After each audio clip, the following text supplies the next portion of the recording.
Tugas Ekonomi Mikro disusun oleh Afra Novia. Di sini saya akan menjelaskan tentang harga bahan pokok mengalami kenaikan.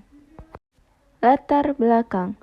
Perubahan harga komoditas pangan dapat menjadi penyumbang terbesar laju inflasi dikarenakan dengan jumlah penduduk yang cukup besar. Permintaan bahan makanan akan menjadi cukup tinggi. Komoditas utama penyebab inflasi Februari 2025 adalah beras, cabai merah, telur ayam ras, daging ayam ras, dan juga minyak goreng. Kenaikan harga barang kebutuhan pokok dipicu oleh banyaknya jumlah permintaan. Naiknya jumlah permintaan yang tidak diimbangi dengan pasokan barang yang terbatas, maka sesuai dengan hukum permintaan bahwasanya ketika permintaan naik sedangkan pasokan terbatas, maka harga akan naik. Masalah yang terdapat pada kenaikan harga bahan pokok ialah kenaikan harga pangan juga dapat memengaruhi daya beli konsumen dan mengakibatkan kesulitan ekonomi bagi keluarga yang sudah berjuang untuk memenuhi kebutuhan dasar.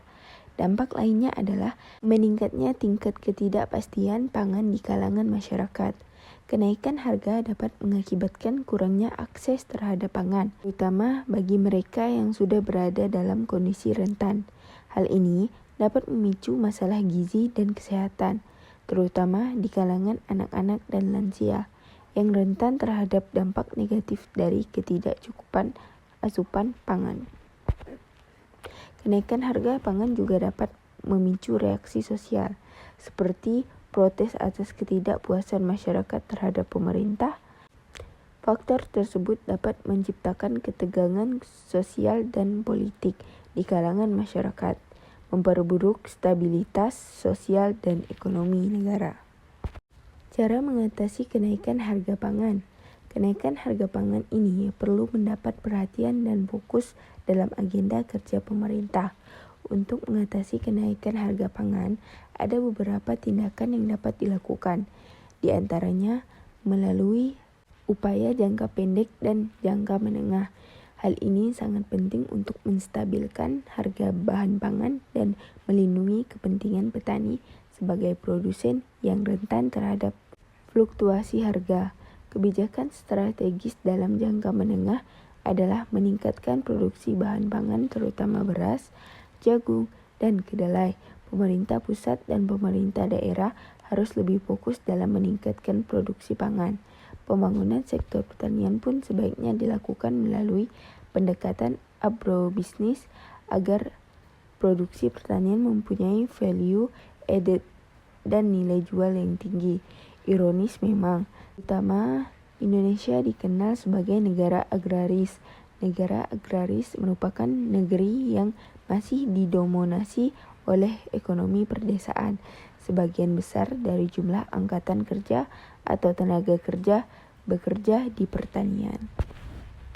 Kesimpulannya ialah yang paling sering mengalami kenaikan harga biasanya adalah beras, yang dapat memicu bahan pokok lain mengalami kenaikan harga, sehingga banyak masyarakat mengeluh karena tidak dapat membeli bahan makanan seperti sebelum harganya naik. Kenaikan harga bahan pokok sangat dirasakan oleh rakyat menengah ke bawah.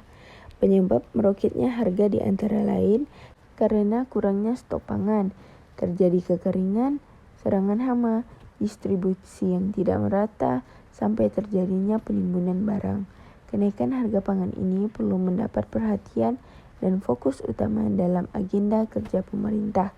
Kebijakan yang dapat mengatasi kenaikan harga pokok yaitu dengan mengimpor beras dari luar negeri yang berpotensi menghasilkan beras yang banyak, antara lain Thailand, Vietnam, Filipina, dan lain-lain. Itu saja yang dapat saya sampaikan mengenai kenaikan bahan pokok pangan. Sekian dan terima kasih.